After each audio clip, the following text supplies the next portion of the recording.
Good evening to all of you. चलिए अब next क्या बोलता है 30 डेज के लिए। 30 डेज के लिए क्या है कि यदि कोई माइन अबेंडेंट और क्लोज्ड होता है और ऑनर चेंज होता है तो उसका एनुअल रिटर्न कितने दिनों के अंदर दिया जाएगा। ठीक है राहुल कैरवार जी, गुड इवनिंग। चलिए आ जाइए आप लोग, क्लास स्टार्ट करते हैं। कि अगर आपके द्वारा किसी भी माइन का यदि कोई एबेंडेंट या क्लोज होता है तो ऑनर या फिर ऑनर चेंज होता है तो उसका एनुअल रिटर्न कितने दिनों के अंदर दिया जाएगा।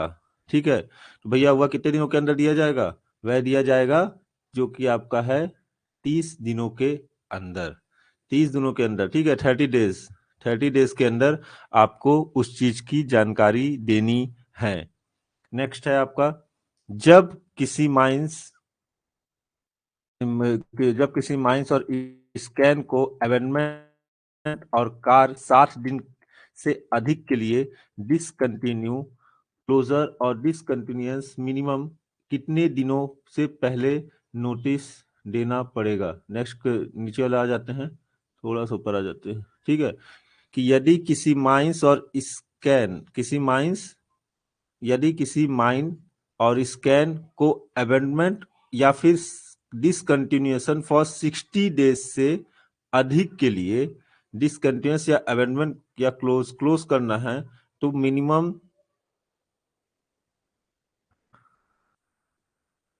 मिनिमम कितने दिनों के लिए नोटिस देना पड़ेगा भैया बताइए।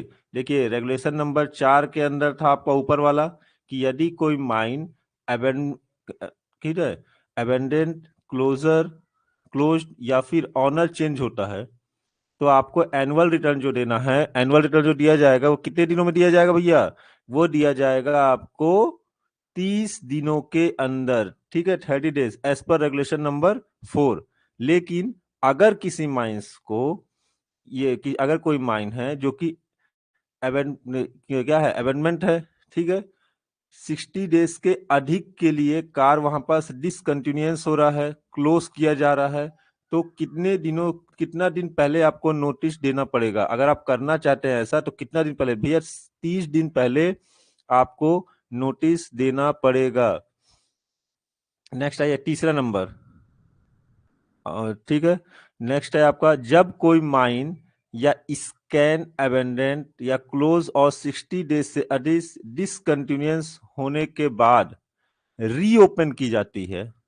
ऊपर वाले में आप क्या पढ़े, डिसकंटिन्यूअस होता है तो 30 दिन पहले आपको क्या कीजिए, 30 दिन पहले आपको क्या करना है, नोटिस देना है। ठीक है लेकिन जब कोई माइन और ये अबेंडेंट है, 60 दिन से ज्यादा अगर क्लोज है, डिसकंटिन्यूअस है, तो ऐसी स्थिति में जब वापस से रीओपन होगा तो ऑनर एजेंट और मैनेजर इसका नोटिस 30 दिनों के अंदर, जैसे काम आपने चालू कर दिया तो 30 दिनों के अंदर आपको रेगुलेशन नंबर 6 के अनुसार देना पड़ेगा। राजेश प्रधान जी गुड इवनिंग। गुड इवनिंग भाई। चलिए नेक्स्ट रेगुलेशन 24 के अधीन, ठीक है क्या है, रेगुलेशन 24 के अधीन बोर्ड किसी आदेश के विरुद्ध अपील कितने दिनों के भीतर किसको करेगा। समझ जाइए इस क्वेश्चन को, यहाँ पास बहुत अच्छा सवाल भी इससे बनता है कि रेगुलेशन 24 के अधीन एज पर रेगुलेशन 24 बोर्ड किसी आदेश के विरुद्ध अपील कितने दिनों के भीतर किसको करेगा। तो भैया 30 दिन के भीतर वह सेंट्रल गवर्नमेंट को करेगा as per regulation number 24। As per regulation number 24 आपको वह क्या करेगा, रेगुलेशन नंबर 24 के अधीन वह इस चीज को 30 दिनों के अंदर सेंट्रल गवर्नमेंट को भेजेगा कि हम आपके द्वारा दिए हुए इस रेगुलेशन से क्या विरुद्ध का अपील करते हैं। नेक्स्ट मैनेजर का ऑथराइजेशन कितने दिनों के लिए प्रभावी होगा। मान लीजिए जैसे कि एक मैनेजर है जो किसी कारणवश जो माइंस का मैनेजर है किसी कारणवश बीमार पड़ गया या फिर उसको बाहर जाना है कि ठीक है, तो उसकी जगह पर दूसरे को एक मैनेजर ऑथराइज किया जाएगा। लेकिन जो ऑथराइजेशन होगा वह 30 दिन से ज्यादा का नहीं होना चाहिए। मैनेजर का जो ऑथराइजेशन है दूसरे मैनेजर को, ठीक है, तो उस स्थिति में क्या होगा? उस स्थिति में यह होगा कि 30 दिन से ज्यादा उसको ऑथराइज नहीं किया जाएगा। चलिए नेक्स्ट आ जाइए। छठवां नंबर, कोई भी कोई भी मैनेजर मिनिमम कितना दिन पूर्व अपने पद छोड़ने का नोटिस देगा? जैसे मान लीजिए कि कोई भी माइंस का मैनेजर है, ठीक है, वह माइंस का मैनेजर उस पद को छोड़ना चाहता है, ठीक है, तो अगर उसे रेजिग्नेशन देना है तो नोटिस सबसे पहले वह कितने दिन पहले नोटिस देगा? वह बिफोर 30 दिन पहले वह ऑनर और एजेंट को देगा। किसको देगा? ऑनर और एजेंट को अपना रेजिग्नेशन देगा। कम से कम कितना दिन पहले? 30 दिन पहले वह इस बात की सूचना ऑनर और एजेंट को दे देगा। अजय कुमार बोल रहे सर बोर्ड बोले तो, भाई बोर्ड मतलब नहीं समझे, बोर्ड आपका जो माइनिंग एग्जामिनेशन जो बोर्ड है, यहाँ पर देखिए ये बोल रहे हैं सर, रेगुलेशन 24 के अधीन बोर्ड किसी आदेश के विरुद्ध अपील कितने दिनों के भीतर किसको करेगा? रेगुलेशन 24 के अधीन बोर्ड तो 30 दिनों के भीतर सेंट्रल गवर्नमेंट को करेगा। जो आपका एग्जामिनेशन बोर्ड है ना, उसकी बात की जा रही है आप पास, कमेटी की बात नहीं की जा रही। कमेटी जो अंडर सेक्शन 12 के, उसको मत समझ लीजिएगा।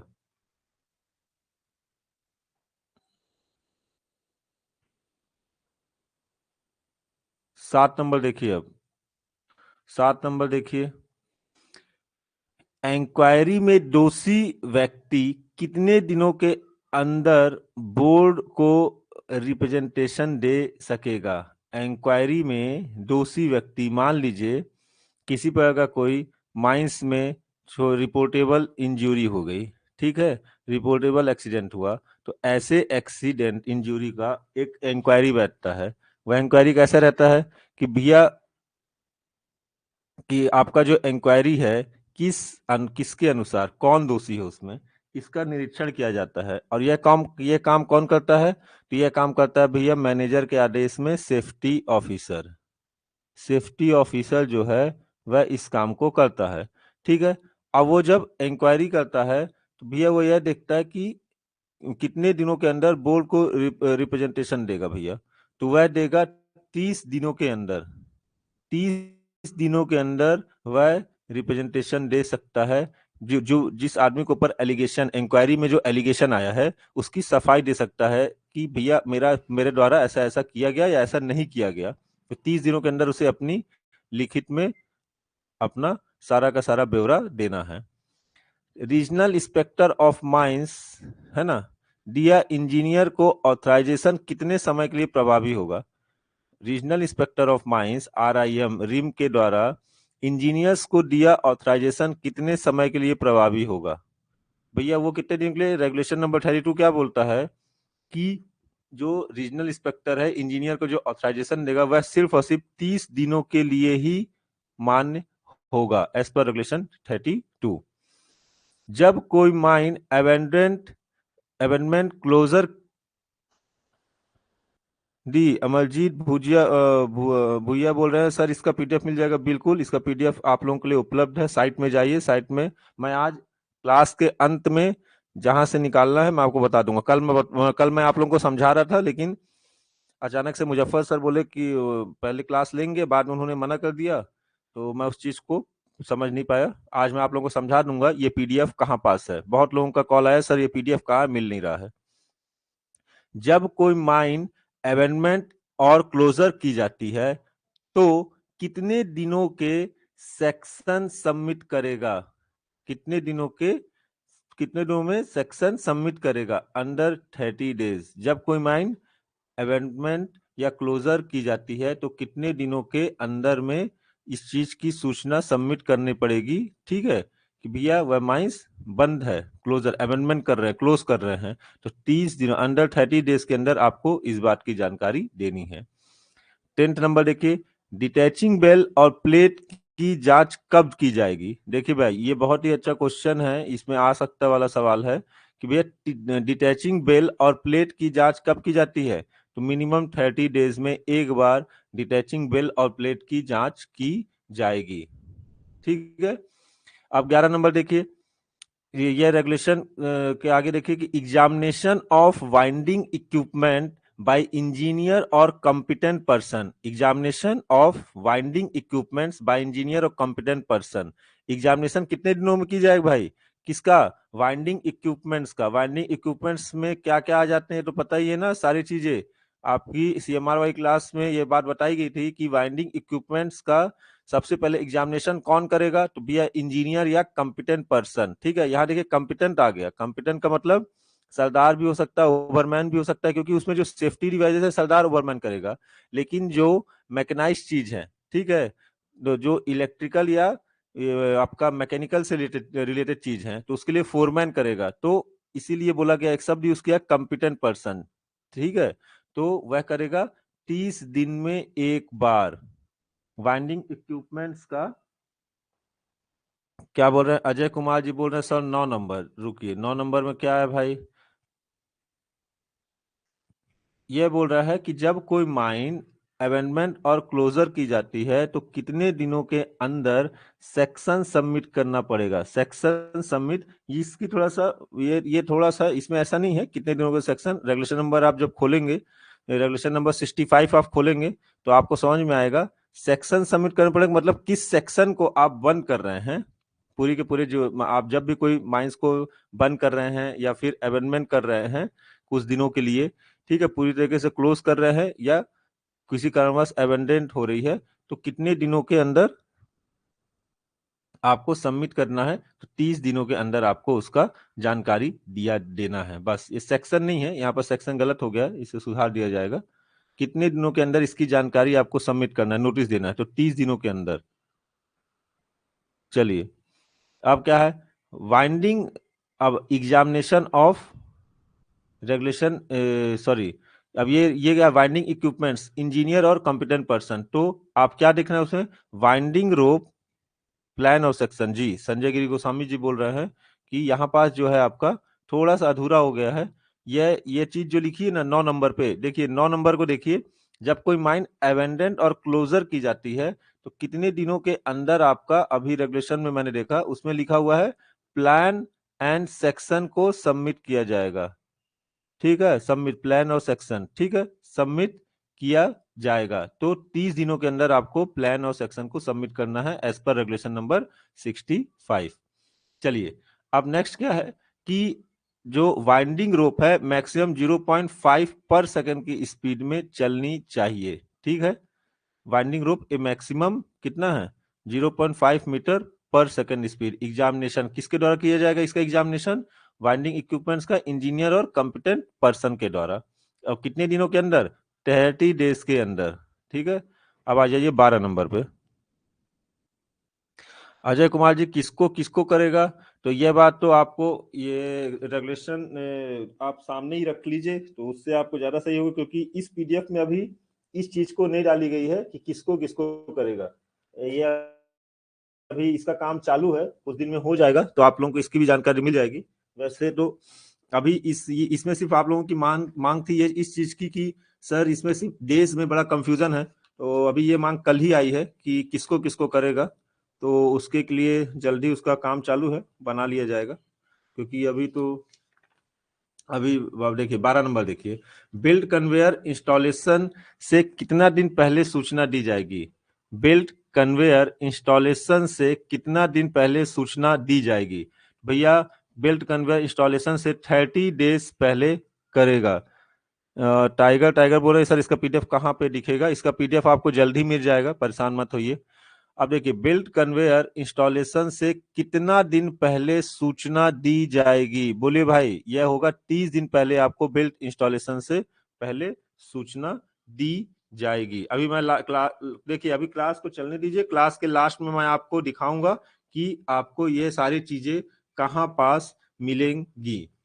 ठीक है, आप 13 नंबर देखिए, स्टार्टर आपका 13।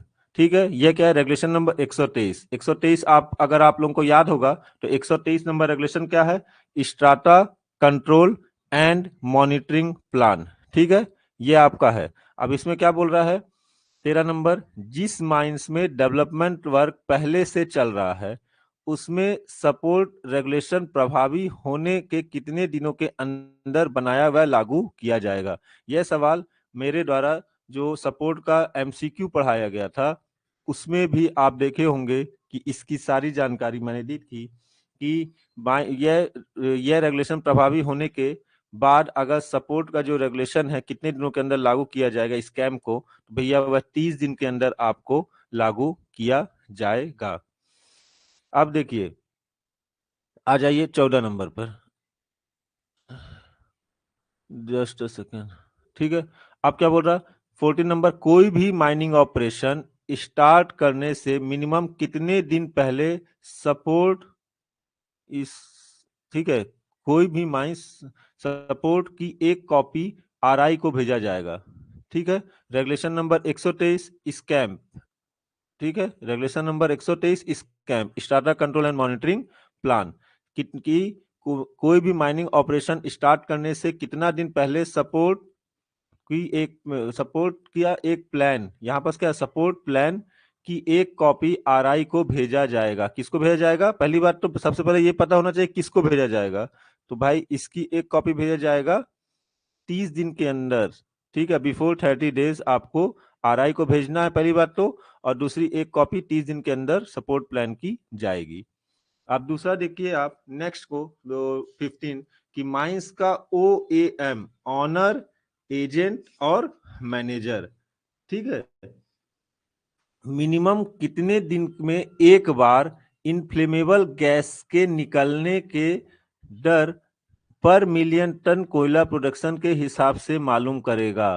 क्या बोल रहा है, यह आपका रेगुलेशन नंबर 133। अगर आप लोगों को याद हो तो रेगुलेशन नंबर 133 क्या है, 100 नंबर है classification of coal seams according to the degree of गैसीनेस।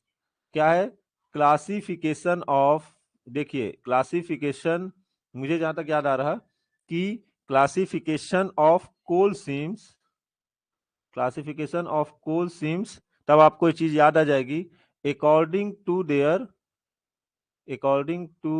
There degree of gassiness, ये आपका 133 बोलता है। ठीक है, तो इसमें क्या पूछा जा रहा है, क्या बोल रहा है कि माइंस का जो ऑनर एजेंट और मैनेजर है मिनिमम कितने दिनों में एक बार इनफ्लेमेबल गैस के निकलने की दर पर, ठीक है, मिलियन की दर पर टन कोल प्रोडक्शन के हिसाब से मालूम करेगा कि पर टन में कितनी इनफ्लेमेबल गैस निकल रही है।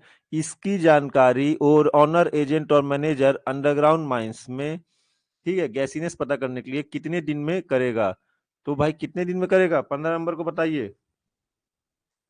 यह करेगा 30 डेज, 30 दिन में एक बार आपको इस चीज की जानकारी जुटाना है ऑनर एजेंट मैनेजर की। ठीक है, आपका कि 30 दिन में एक बार आपका पर टन कोल प्रोडक्शन के हिसाब से इनफ्लेमेबल गैस की मात्रा कितनी है 30 दिन के अंदर।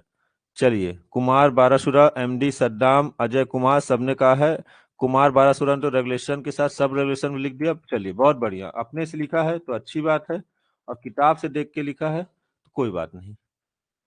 16 नंबर देखिए आप, यदि, ठीक है, या यदि किसी गैसी सीम के general body of air inflammable gas की मात्रा, ठीक है, की मात्रा का एमिशन इतना बढ़ जाए कि वह सीम किसी उच्चतर डिग्री ऑफ गैसी सीम बन जाए तो कितने समय में उचित गैस डिग्री में वर्गित करेगा।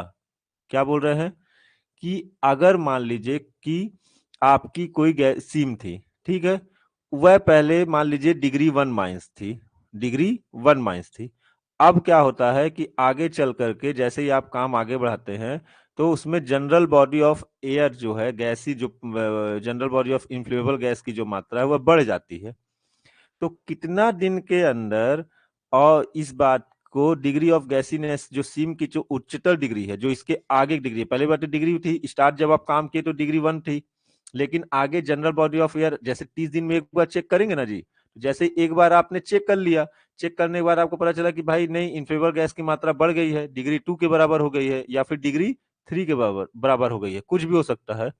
तो इसका कितने दिनों के अंदर उसे उच्चतर डिग्री में वर्गीकृत कर दिया जाएगा? तो उसे कितने दिन में कर दिया जाएगा बेटा? 30 दिन के अंदर इसको वर्गीकृत कर दिया जाएगा। और ठीक है, और कौन करेगा भैया? इसको आरआई के द्वारा किया जाएगा। और किसको भेजा जाएगा इसके लिए? आरआई के पास, ठीक है, रीजनल इंस्पेक्टर के पास इसकी जानकारी दी जाएगी कि हमारा general body of inflammable gas की मात्रा बढ़ गई है। ये रेगुलेशन नंबर 133 में दिया गया है और कहीं और नहीं दिया गया है आपका। यह क्या नाम है, classification of coal stream according to their degree of gassiness, इसी में दिया गया है। 30 दिन। ये वाला पॉइंट 16 नंबर समझ में आया? ठीक है। जनरल बॉडी, अगर आपका पहला क्या था, डिग्री 1 माइनस थी, बाद में इन्फ्लेमेबल गैस की मात्रा पर टन आप 30 दिन में जब चेक करते हैं बढ़ जाती है। तो उच्चतर डिग्री में वर्गीकृत करने के लिए कितना दिन के अंदर इसे वर्गीकृत कर दिया जाएगा? तो भैया 30 दिन के अंदर इसे वर्गीकृत कर दिया जाएगा। और कौन करेगा? तो भैया ये आरआई के द्वारा किया जाएगा। ठीक है। अब नेक्स्ट आते हैं, स्थायी रूप से 17 नंबर देखिए, स्थायी रूप से बंद ना किए गए चलने योग्य प्रवेश मार्ग के द्वारा सरफेस से जुड़े सभी अनयूज्ड माइनिंग प्लेस का इंस्पेक्शन कौन और कितने दिनों में करेगा? बात को समझ रहे हैं? स्थायी रूप से, ठीक है, बंद ना किए गए मतलब कि क्या बोलते हैं, जो थोड़ी देर के लिए, स्थायी रूप से पूरे परमानेंट बंद ना किया गया हो, कोई भी रास्ता जो टेम्परेरी रूप से बंद किया गया हो, ठीक है, और उसे चलने योग्य प्रवेश मार्ग के द्वारा सरफेस से जुड़े सभी अनयूज्ड माइनिंग प्लेस का इंस्पेक्शन कौन और कितने दिन में करेगा? अगर आपको याद हो, रेगुलेशन नंबर 136 क्या बोलता है कि underground precaution against fire. Regulation number 136 क्या बोलता है?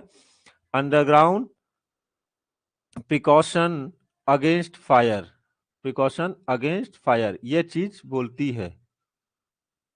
ठीक है, अंडरग्राउंड, ये आपका रेगुलेशन है। अब इसके तहत आपका ये बोलता है कि कंपिटेंट पर्सन के द्वारा उस जगह का इंस्पेक्शन किया जाएगा और मिनिमम 30 डेज में एक बार उस जगह का इंस्पेक्शन किया जाएगा। किस जगह का?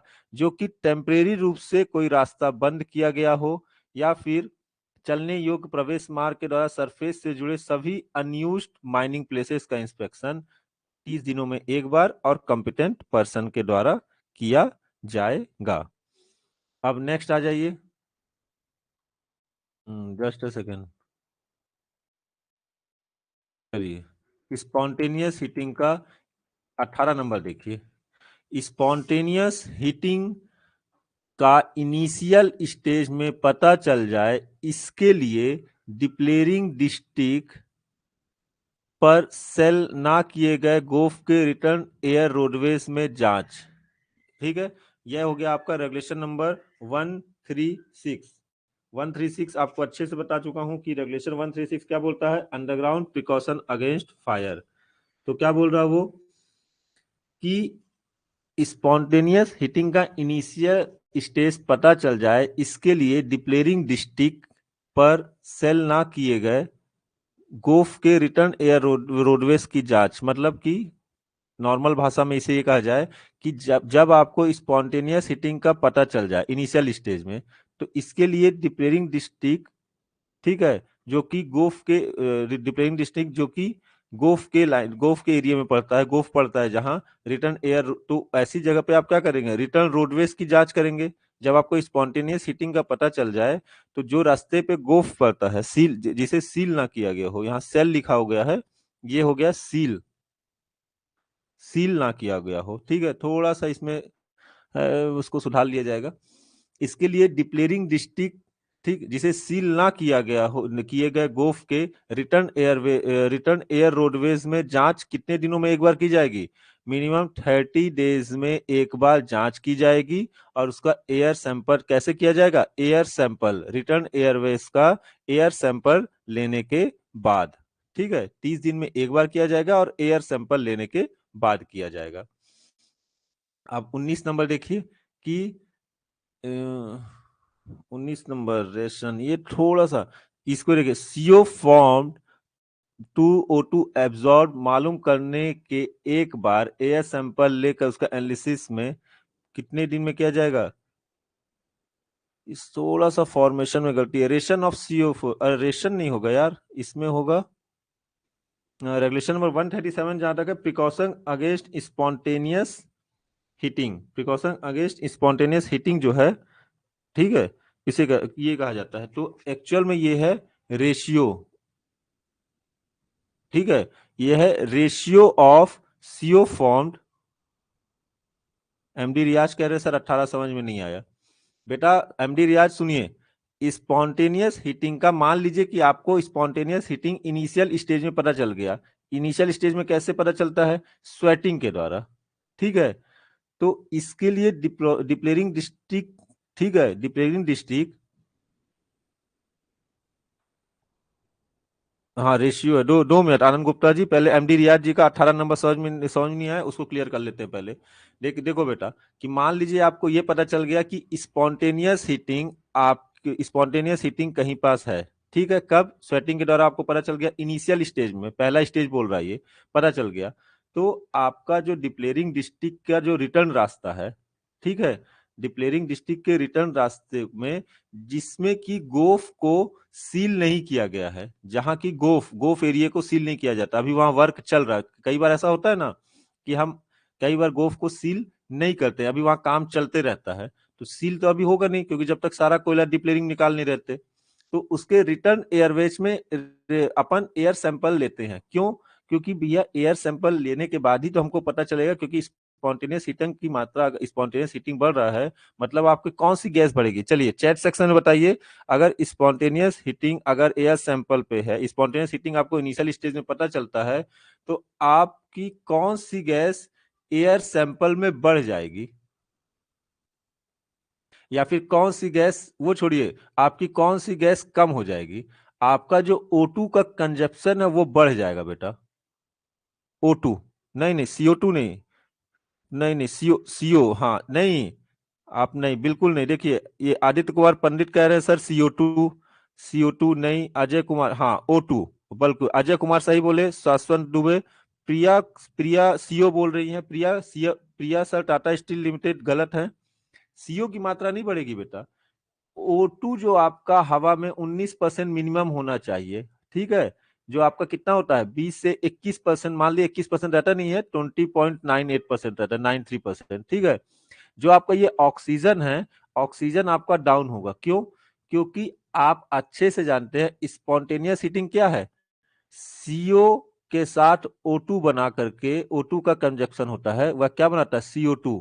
तो जिसने जिसने CO2 बोला है ना, ठीक है, CO2, अजय कुमार और आदित्य कुमार पंडित, ये दोनों ने सही बताया था, CO2 आपका बढ़ेगा, ठीक है, O2 आपका ऑक्सीजन डाउन जाएगा और CO2 आपका बढ़ेगा, क्यों, क्योंकि ये क्या है, फुल कंबशन नहीं होता है, ठीक है। कंबशन का क्या है कि कार्बन मोनोऑक्साइड ऑक्सीजन के साथ मिलकर क्या बनाएगा, CO2 बना लेगा बेटा। तो CO आपका अगर पूरा का पूरा कंबशन तो होगा नहीं, जब आपका स्पॉन्टेनियस हीटिंग में क्या होता है, हाफ कंबशन, ठीक है। तो उसमें इस कंबशन में क्या होगा, कार्बन मोनोऑक्साइड जो है वह ऑक्सीजन के साथ मिलकर CO2 बनाएगा, तो आपको रिटर्न एयर में क्या बनेगा, CO2 की मात्रा बढ़ जाएगी और ऑक्सीजन का लेवल घट जाएगा, ठीक है। ये बात को आप याद रखिए क्योंकि ये अच्छा सवाल बनाता है।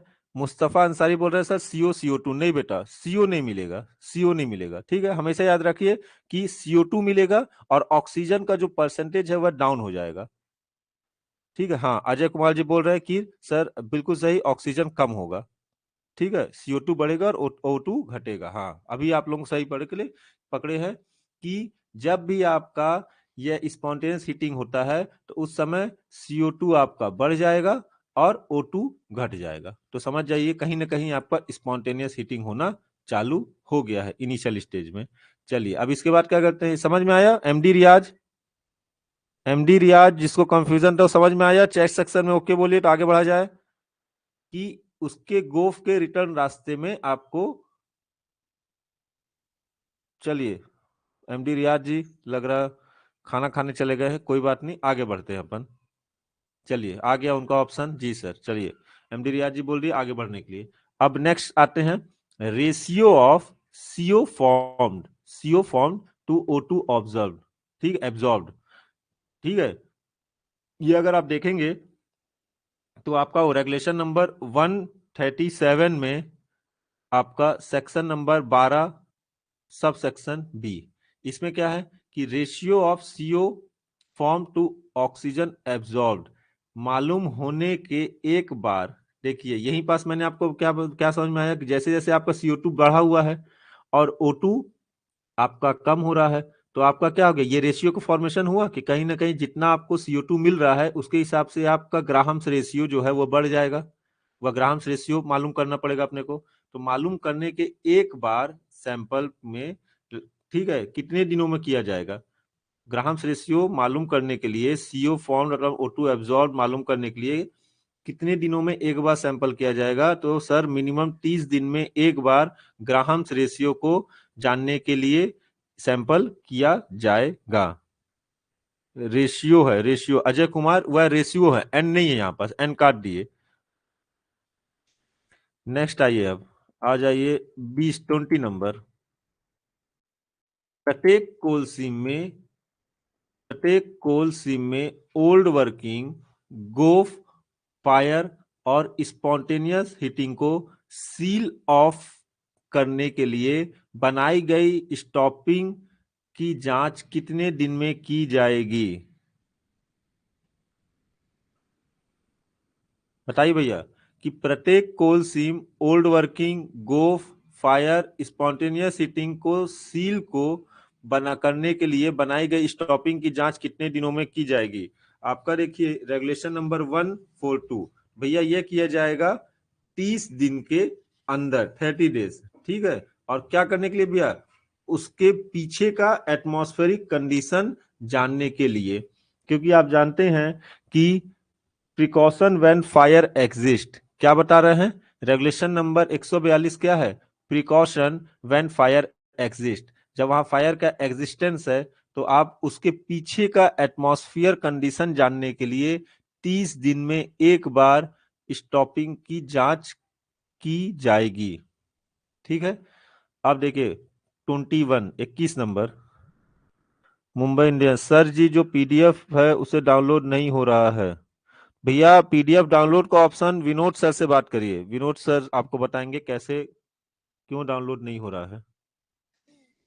नेक्स्ट देखिए आप, प्रत्येक जोन में रिप्रेजेंटेटिव सैंपल कितने दिनों में इकट्ठा किया जाएगा? रेगुलेशन नंबर 145, भैया आप ये भी जानते हैं कि 143 से प्रिकॉशन अगेंस्ट डस्ट, डस्ट की जानकारी के लिए आप चालू हो जाता है। तो रिप्रेजेंटेटिव सैंपल आप जानते हैं प्रत्येक जोन में सैंपलिंग जब की जाती है तो जोन, हर एक जोन में बांटा जाता है। तो रिप्रेजेंटेटिव सैंपल कितने दिनों में इकट्ठा किया जाएगा? तो यह किया जाएगा 30 दिन में एक बार। ये आपसे, क्योंकि 145 रेगुलेशन क्या कहता है कि check on measures for dust control, क्या होगा? Check on measures for dust control, ये आपका क्या है? ये आपका है रेगुलेशन नंबर 145। प्रत्येक जोन से रिप्रेजेंटेटिव सैंपल कितने दिनों में इकट्ठा किया जाएगा? तो भैया किया जाएगा 30 दिन में एक बार, ठीक है। 30 दिन में एक बार आपको प्रत्येक जोन से लेना है, स्ट्रिप और स्पॉट से, ठीक। अब जाइए 22 नंबर, यदि माइंस और किसी भाग को रीओपन किया जाए, ठीक है, जिसे फायर और हीटिंग को काबू पाने के लिए आइसोलेट या सील किया गया था या पानी में भर कर डुबाया गया था, तो इसको तो ऑनर एजेंट और मैनेजर कितने दिन पहले सूचना देंगे? भैया ऐसा कोई माइंस जिसे रीओपन किया जा रहा है और जिसे क्यों सील किया गया था, आइसोलेट क्यों किया गया था? भैया क्योंकि उसमें किसी न किसी प्रकार का अंगार लग गया होगा, तो उस माइंस में पूरा उसको रोक नहीं पा रहे होंगे तो पूरा पानी से डाल दिया होगा, या उसे सील कर दिया गया होगा, हीटिंग को काबू करने के लिए ऐसा किया होगा, कुछ भी किसी भी कारणवश से अगर आपने ऐसा किया था जिसका कारण क्या तो पानी दोबारा कर किया गया हो, तो ऑनर एजेंट और मैनेजर मैनेजर 30 दिन के अंदर आपको इसकी जानकारी देनी है। रेगुले ये किसके अनुसार? रेगुलेशन ठीक है, रेगुलेशन 148 के अनुसार। रेगुलेशन 148 आप अगर आपको याद होगा तो यह है recovery recovery and exploratory work. मुझे जहां तक याद आ रहा है recovery and exploratory work.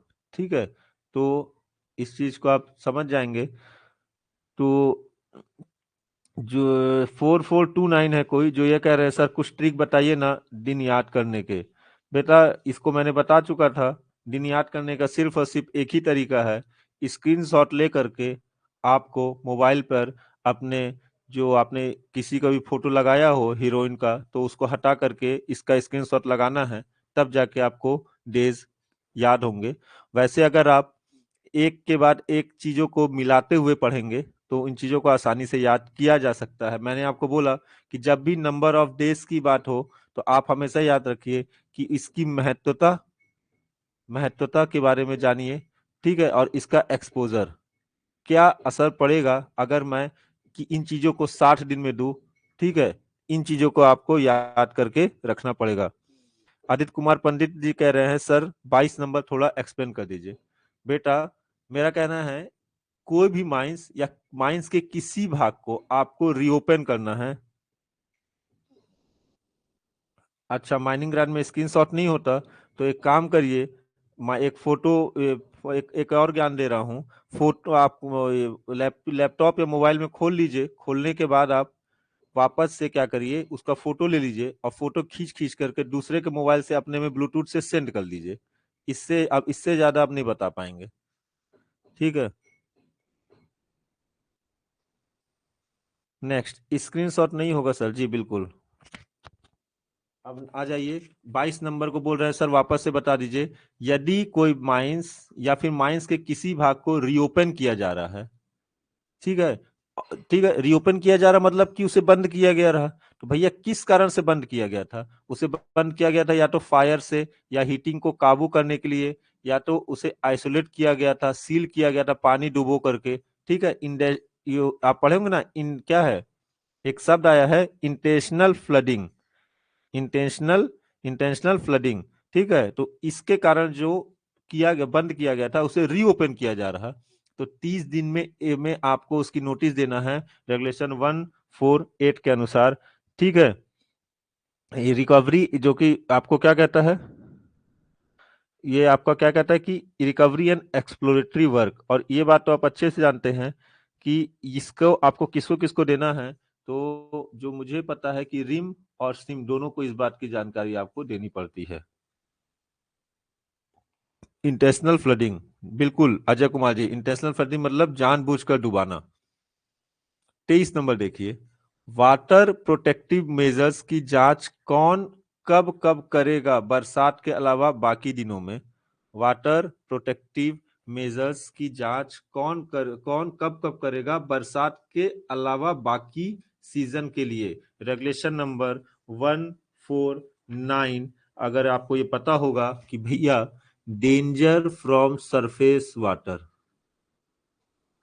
Danger from surface water, ये आपका रेगुलेशन नंबर 149 बोलता है कि डेंजर फ्रॉम सरफेस वाटर। भैया वाटर प्रोटेक्टिव मेजर्स की जांच कौन करेगा कब कब करेगा? ठीक है, बरसात के अलावा बाकी सीजन पे वाटर प्रोटेक्टिव मेजर्स की जांच, वाटर प्रोटेक्टिव मेजर्स की जांच मतलब बोली भाई वाटर प्रोटेक्टिव 23 नंबर, इसका मतलब आपका जो लाइन है जो जो आप प्रोटेक्टिव मेजर्स वाटर से बचने के लिए है इसके लिए उपयोग में लाते हैं, तो मिनिमम 30 दिन में एक बार वाटर प्रोटेक्टिव मेजर्स की जांच की जाएगी। ठीक है, वाटर प्रोटेक्टिव मेजर्स की जांच 30 दिन में की जाएगी।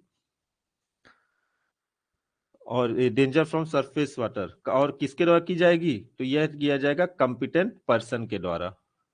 ठीक है, सबसे कुमार बारासुरा ने बोला है कॉम्पिटेंट पर्सन, बिल्कुल कॉम्पिटेंट पर्सन सीपी, यहां पर लिख लीजिए बगल में सीपी, कॉम्पिटेंट पर्सन के द्वारा यह जांच की जाएगी। नेक्स्ट आते हैं 24 नंबर पर, माइंस में ऑक्सीजन का percent, CO2 percentage, inflammable gas और वेट बल्ब टेम्परेचर की जांच के लिए एयर सैंपल और टेम्परेचर का नाप कब लिया जाएगा? माइंस में ऑक्सीजन परसेंटेज और carbon dioxide percentage, inflammable gas और वेट बल्ब टेम्परेचर की जांच के लिए एयर सैंपल और टेम्परेचर का नाप कब लिया जाएगा? तो भैया ये लिया जाएगा आपका मिनिमम 30 दिन में एक बार। ठीक है, रेगुलेशन नंबर 156 के बारे में आप जानते होंगे कि 156 रेगुलेशन नंबर क्या कहता है? रेगुलेशन नंबर 156 कहता है कि आपका इंस्टॉलेशन एंड 156 के अंदर तो नहीं होगा, रेगुलेशन 156 आपका नहीं होगा, installation and maintenance of mechanical ventilator. ठीक है, installation and maintenance of mechanical ventilator, regulation number 156, जिसमें कि आपको इस बात की जानकारी दी जाती है कि आपके द्वारा माइंस में ऑक्सीजन का परसेंट, CO2 का परसेंटेज, इन्फ्लेमेबल गैस या वेट बल्ब टेम्परेचर की जांच के लिए इन चीजों, इन्फ्लेमेबल गैस, इन चीजों जांच के लिए एयर सैंपल और टेम्परेचर का नाप कब लिया जाएगा? तो भैया 30 दिन में एक बार। नहीं, निहाल गौतम बोल रहे सर 153 में। नहीं बेटा, 153 में नहीं, ये 156 में दिया हुआ है, आप देख सकते हैं। इसके बाद जी प्रिया प्रिया टाटा स्टील ने कहा वंस इन एवरी 30 डेज, बिल्कुल बेटा 30 दिन में एक बार। नेक्स्ट आइए, नॉन फायरी सीम और फर्स्ट डिग्री सीम में एयर की माप कितने दिनों में लेना पर्याप्त है? देखिए क्या बोल रहा है, नॉन फायरी सीम और फर्स्ट डिग्री सीम में एयर की माप कितना दिनों में लेना पर्याप्त है? ये बात अच्छे से जानते हैं, जो डिग्री 1 माइंस होती है, ठीक है, और जो नॉन फायरी सीम है, वहां पास इसको मैंने क्वेश्चन के रूप में पूछा रहा आप लोगों से, 30 दिन में एक बार आप इसकी जांच कर सकते हैं। रेगुलेशन नंबर 156 आप देख सकते हैं। नेक्स्ट है आपका 26 नंबर, न्यू ऑक्सिलरी फैन से डिफरेंट मैकेनिकल फैन इंस्टॉलेशन के लिए मैनेजर कितने दिन के अंदर नोटिस देगा? न्यू ऑक्सिलरी फैन से डिफरेंट मैकेनिकल फैन, या फिर न्यू ऑक्सिलरी फैन, या फिर या और होगा यहाँ, और डिफरेंट मैकेनिकल फैन इंस्टॉलेशन के लिए मैनेजर कितने दिनों के अंदर नोटिस देगा? तो इसकी जानकारी मिलती है भैया आपको कि यह 30 दिन के अंदर मैनेजर के द्वारा इसका नोटिस दिया जाएगा। ठीक है, अब नेक्स्ट आते हैं कि यदि पिछले 30 दिन में इन्फ्लेमेबल गैस 0.6% से कम मिलती है, तब है ना, जब तक कि गैस 0.6% से अधिक ना बढ़े, तब तक कितने दिन के अंदर गैस की जांच करना व सैंपल लेकर के एनालिसिस करना पर्याप्त होगा? इसे भी मैंने आपका एग्जामिनेशन पॉइंट ऑफ व्यू से, आपका जो टेस्ट सीरीज होता है ना मॉक टेस्ट, उसमें मैंने दिया है।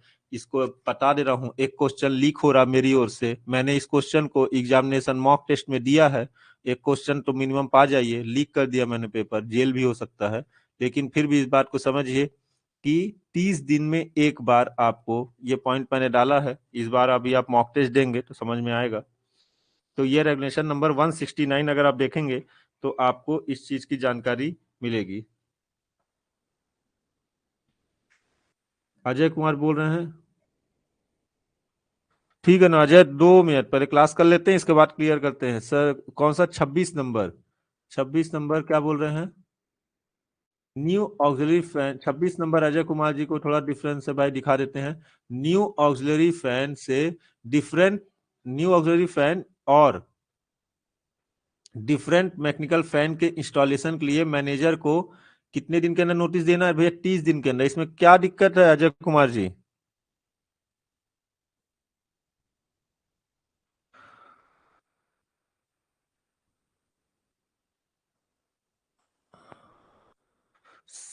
ठीक है, संजय गिरी गोस्वामी जी बोल रहे हैं, sir according to me CI साहब को जेल नहीं होता। अरे बेटा सीआई को क्यों, इंस्पेक्टर को बिल्कुल जेल नहीं होता, हम भी जानते हैं, हम सीआई को जेल कहाँ भेज रहे हैं।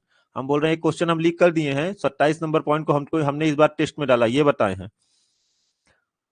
हाँ, अजय कुमार जी बोल रहे सर मतलब बूस्टर, जी बिल्कुल, ऑक्सिलरी से डिफरेंट तो वही होता बिल्कुल, कि न्यू ऑक्सिलरी फैन से डिफरेंट मैकेनिकल नहीं, यहाँ पास 26 नंबर जो है, यहाँ पास, यहाँ और है, से नहीं है अजय कुमार जी, यहाँ से नहीं है, ये और है। न्यू ऑक्सिलरी फैन, नया ऑक्सिलरी फैन, या फिर कोई डिफरेंट मैकेनिकल फैन का इंस्टॉलेशन अगर किया जा रहा है तो मैनेजर कितने दिनों के अंदर नोटिस देगा, तो भैया वह देगा 30 दिन में एक बार। ठीक है, समझ में आया? अजय कुमार जी को बोल रहे हैं सर से यहाँ पास नहीं है, कोई भी नया ऑक्सिलरी फैन या डिफरेंट मैकेनिकल फैन इंस्टॉलेशन के लिए अलग डिफरेंट टाइप का, देखिए जो पहले से अप्रूव्ड है, अप्रूव के अलावा दूसरा कोई मैकेनिकल फैन आप इंस्टॉलेशन करते हैं या बूस्टर फैन भी लगाते हैं तो उसके लिए मैनेजर कितने दिनों के अंदर नोटिस देगा, 30 दिन में एक बार। अब आ जाइए नीचे, 27 नंबर के बाद आ जाइए 28 नंबर पे बेटा, अंडरग्राउंड में कितने दिन में एक बार ह्यूमिडिटी और इन्वायरमेंटल माप कितने कितने दिनों में किया जाएगा और कौन करेगा, तो भैया ये आरआई के आदेश में मिनिमम 30 दिन में एक बार आपको ह्यूमिडिटी और इन्वायरमेंटल माप करना है। ठीक है, अब आ जाइए 29 नंबर क्या कहता है कि जब किसी चालू और अबेंडमेंट माइंस और किसी भाग के कोल सीम और कोल मैनेजर स्टेट से मीथेन एक्सप्लोरेशन वर्क स्टार्ट करने का प्रपोजल और इंटेंशन हो तो नोटिस कितना दिन पहले दी जाएगी। ये आ जाइए आप रेगुलेशन नंबर 220, अगर किसी को याद हो तो बताएं रेगुलेशन नंबर 220 क्या है। रेगुलेशन नंबर 220 देखिए, क्योंकि देखिए कि 100 आपका, मैंने तो ऐसे नहीं, 120 के आसपास कितना है, देखिए इसमें आ जाता है आपका, क्योंकि 218 के बाद आ जाता है extraction of methane from working coal mine. ठीक है, तो 220 आपका है notice of commencement of extraction of methane. 220 regulation क्या है आपका, नोटिस ऑफ कमेंसमेंट। अभी मुझे लग रहा है इसकी क्लास अभी बाकी होगी, यहां तक रेगुलेशन की सीएमआर की क्लास आप पहुंचे नहीं होंगे। Notice of commencement of extraction of methane, ये आपका एक्सट्रैक्शन ऑफ मीथेन। ठीक है, यह चीज आपकी दी हुई है 29। अब देखिए कि जब किसी चालू या अबेंडमेंट माइंस में, ठीक है, किसी भी भाग में कोल सीम या कोल स्टेट से, ठीक है, किसी भी जगह से मीथेन एक्सप्लोरेशन का वर्क स्टार्ट करना है, ठीक है, तो उसका प्रपोजल और इंटेंशन हो तो, ठीक है, तो नोटिस कितना दिन पहले दिया जाएगा भाई, 30 दिन में एक बार, सॉरी कितना दिन पहले दिया जाएगा। अगर मान लीजिए कोई माइंस है जो कि या तो चालू अवस्था में है या तो अबेंडमेंट है, बाद में पता चला कि वहां पास मीथेन पाया गया है और इतना है क्योंकि कि वह फायदेमंद भी है, तो आप उसका मीथेन का एक्सप्लोरेशन करना चाहते हैं, तो जैसे ही आप मीथेन का एक्सप्लोरेशन करने का कोई प्रपोजल है आपके पास या इंटेंशन है ऐसा कुछ भी, तो ऐसा कोई भी काम करने से पहले 30 दिन से पहले आपको आपको क्या करना है, नोटिस देना है। और किसे देना है भाई, तो इसे आपको देना है चीफ इंस्पेक्टर को।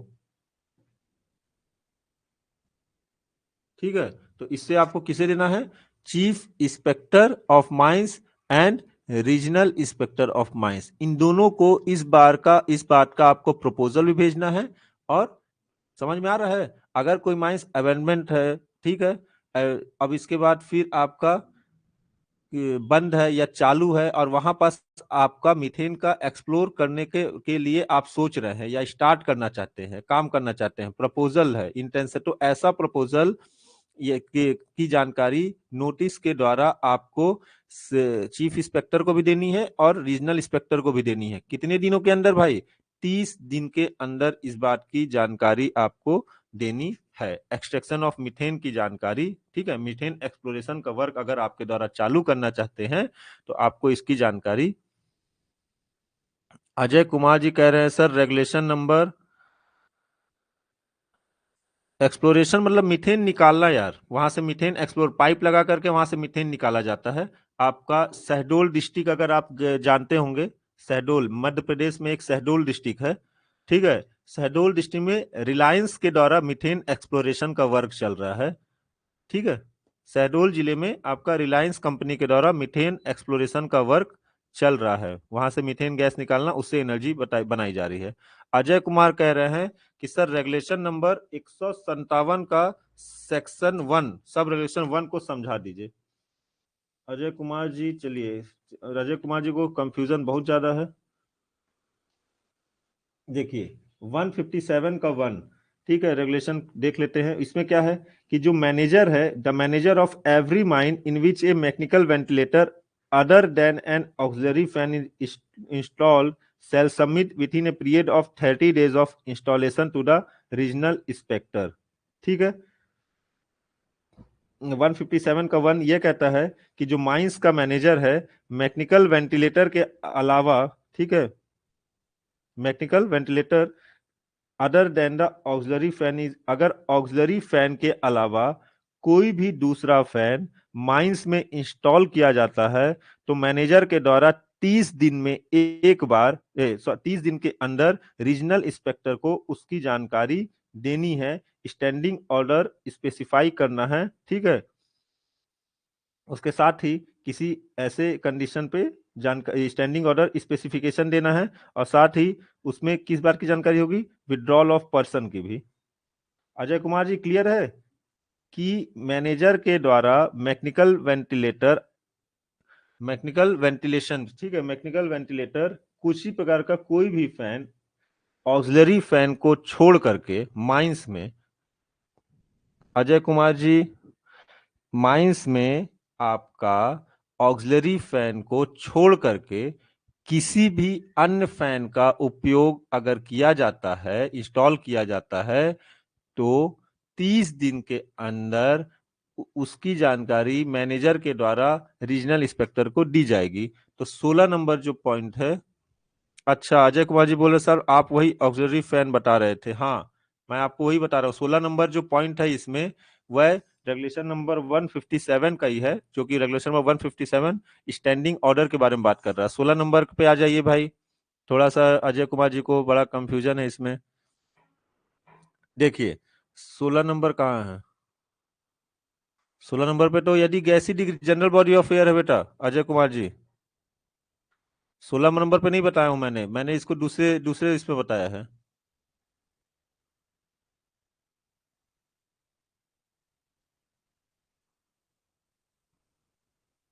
मिनिमम नॉन फायरी सिम, ठीक है, ये है आपका 26 नंबर पे है वह, कि न्यू ऑक्सिलरी फैन के से डिफरेंट, न्यू ऑक्सिलरी यहाँ पास न्यू ऑक्सिलरी फैन से डिफरेंट, सॉरी ये 26 नंबर जो आपका है वह थोड़ा सा अजय कुमार जी ने सही इसमें ध्यान दिया, ये थोड़ा सा मैंने गलत बता दिया कि अगर आपका ये यहाँ पास इरेज कर लेते हैं,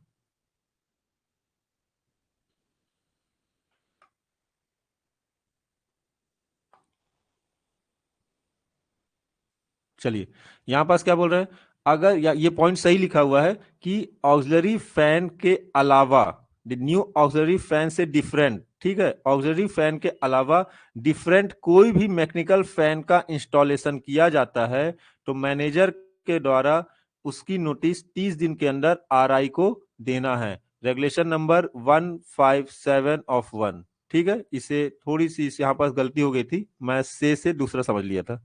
चलिए नेक्स्ट, अब आते हैं नीचे, अजय कुमार जी ने इस चीज को सुधरवा दिया, अच्छी बात है।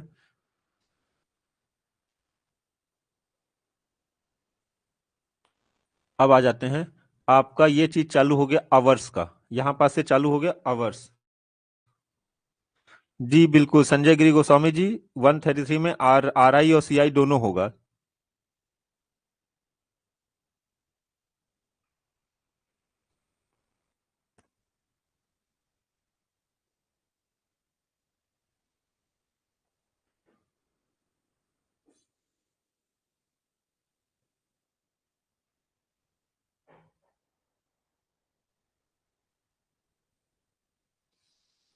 देखिए एक चीज आप समझिए, 26 नंबर पॉइंट पे आप एक क्लास देखिए, जस्ट अ सेकंड, सीएमआर की क्लास होने वाली है क्या? अभी तो टाइम है ना, सीएमआर की क्लास में अभी टाइम होगा। सीएमआर की क्लास में अभी आप लोगों के पास टाइम होगा। Just a second,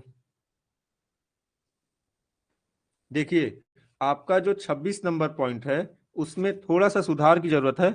26 number point जो है उसमें एक्चुअल में नोटिस नहीं देगा, वह उसका स्टैंडिंग ऑर्डर बना के देगा। ठीक है, 26 नंबर पे थोड़ा सा देखिए, 26 नंबर में थोड़ा कंफ्यूजन है कि अगर ऑक्सिलरी फैन के अलावा दूसरा कोई भी मैकेनिकल फैन का इंस्टॉलेशन किया जाता है तो मैनेजर के द्वारा उसमें आपको नोटिस नहीं देना 30 दिन के अंदर। 30 दिन के अंदर आपके द्वारा वहां क्या बनाया जाएगा, स्टैंडिंग ऑर्डर बना के भेजा जाएगा।